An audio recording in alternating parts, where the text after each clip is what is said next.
on n'a jamais plaisir à la recevoir et pourtant il faut bien en passer par là. La déclaration d'impôt qui a concerné en 2011 plus de 330 000 contribuables tourangeaux.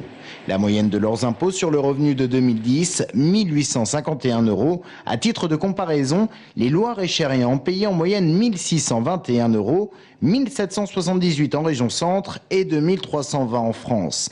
Alors quelles sont les nouveautés 2012 pour les revenus de 2011 ? Nous avons demandé à cet avocat spécialiste de la fiscalité.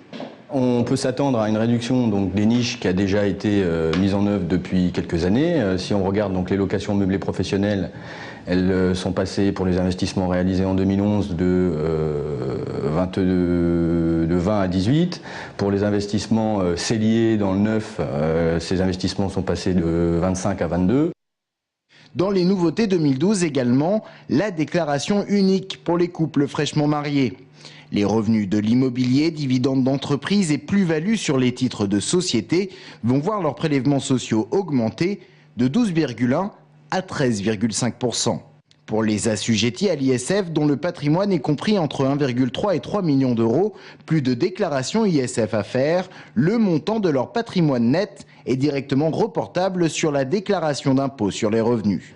Enfin, on peut noter pour les hauts revenus que la loi de finances rectificative 2011 a créé une contribution exceptionnelle sur les hauts revenus.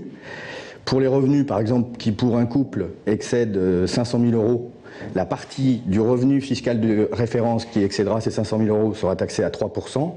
Et pour la partie qui excédera 1 million d'euros, elle sera taxée à 4 %.